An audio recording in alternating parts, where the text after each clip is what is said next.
도시의 햇살 아래 스마트폰을 내려놓고 자연 속에서 평온히 명상하는 현대인의 모습을 그린 따뜻한 캐릭터풍 일러스트. 행복 철학. 현대인에게 필요한 마음의 리셋 대시 잘 산다는 무엇인가 철학이 다시 묻는 행복의 본질. 21세기 한국 사회에서 행복이라는 단어는 과도하게 소비되고 있다. 행복은 더 이상 철학적 탐구의 주제가 아니라 즉각적으로 구매 가능한 감정 상품처럼 취급된다. 유튜브에는 하루 10분 행복해지는 방법이라는 영상이 넘쳐나고 서점의 자기계발 코너는 마음의 힐링이라는 제목으로 가득 차 있다. 하지만 이러한 행복 담론의 범람 속에서 정작 우리는 행복이란 무엇인가라는 근본적인 질문을 하지 않는다. 행복을 기술적으로 효율적으로 얻으려는 태도는 행복을 결과로만 인식하게 만든다. 그러나 철학적 관점에서 행복은 결과가 아니라 삶의 태도이다. 그 태도의 근원에는 잘 산다는 의미가 숨어 있다. 행복 철학은 이 지점을 다시 묻는다. 나는 잘 살고 있는가? 잘 산다는 것은 무엇을 의미하는가? 이 질문이야말로 현대 사회가 가장 시급히 회복해야 할 사유의 출발점이다. 고대 그리스 철학자 아리스토텔레스는 니코마코스 윤리학에서 행복, 의다이모니아을 인간 존재의 궁극적 목적이라 규정했다. 그에게 행복은 쾌락, 해둔의 이 아니라 탁월함, 아레테를 실천하는 삶의 완성이었다. 즉 행복은 감정적 만족이 아니라 자신의 본성에 따라 최선의 삶을 지속적으로 살아내는 행위였다. 이 정의는 오늘날의 행복 심리학에서도 유효하다. 심리학자 마틴 셀릭만은 행복을 페마 모델로 설명하며 5 요소를 제시했다. 긍정적 감정, 파지티브 에모티온, 몰입, 인게이지먼트, 관계, 럴레이션십, 의미, 메아닝, 성취, 어컴플리시먼트. 이 5 요소는 곧 행동하는 삶의 질을 나타낸다. 행복은 마음의 상태가 아니라 삶의 구조적 패턴이라는 것이다. 철학적으로 볼 때의 개념은 아리스토텔레스의 실천 윤리학과 정확히 겹친다. 탁월한 행위를 반복함으로써 인간은 스스로의 존재 목적을 완성한다.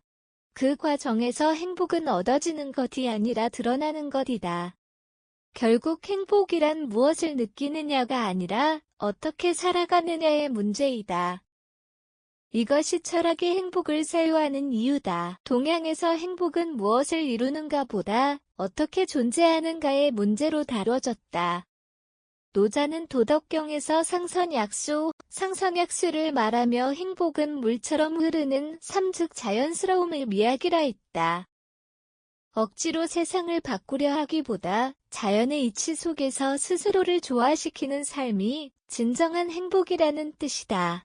공자는 논어에서 과의 예를 강조했다.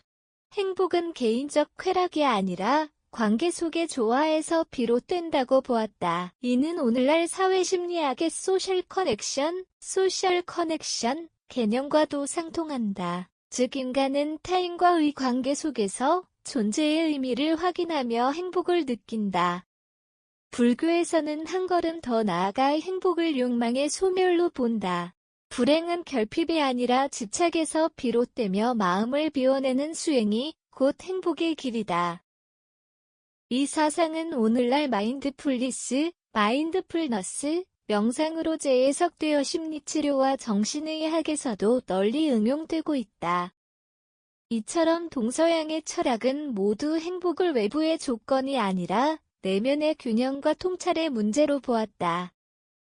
행복은 외적 소유가 아니라 마음의 방향을 어디로 두느냐의 문제였다. 근대 자본주의가 등장하면서 행복의 의미는 변질되었다. 행복은 소유와 성공으로 측정되기 시작했다. 행복을 수치화한 경제지표들이 등장하고 소비가 곧 행복이라는 등식이 사회 전반에 스며들었다. 에릭 프롬은 소유냐, 존재냐에서 현대인이 존재하기보다 소유하려 한다고 비판했다.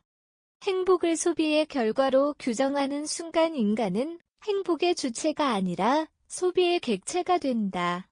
오늘날 SNS 문화는 이를 극단으로 밀어붙인다. 타인의 일상은 비교의 전시물이 되고 행복은 보여지는 감정으로 변질된다. 좋아요의 숫자가 많을수록 행복해야 한다는 착각 속에서 우리는 더 불행해진다. 행복이 측정 가능한 경쟁으로 변한 사회 그곳에서 철학적 성찰은 사라진다. 이러한 현실에서 행복 철학의 복원은 단순한 학문적 과제가 아니라 사회적 회복 운동이라 할 수 있다. 오늘날의 행복 담론은 대부분 즉각적 해법을 약속한다. 짧은 영상 속 명언 하루 5분 명상 앱 이렇게 하면 행복해진다는 수많은 콘텐츠. 그러나 철학은 묻는다. 그 행복은 진짜인가?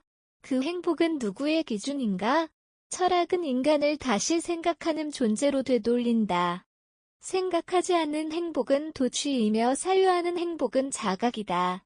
후자는 지속 가능하지만 전자는 금세 사라진다. 철학이 우리에게 주는 가장 큰 선물은 행복을 느끼는 감정에서 성찰의 결과로 바꾸는 힘이다. 행복은 단순히 좋은 기분이 아니라 자신의 삶을 스스로 이해하고 수용하는 것 정에서 얻는 지속적 평온이다.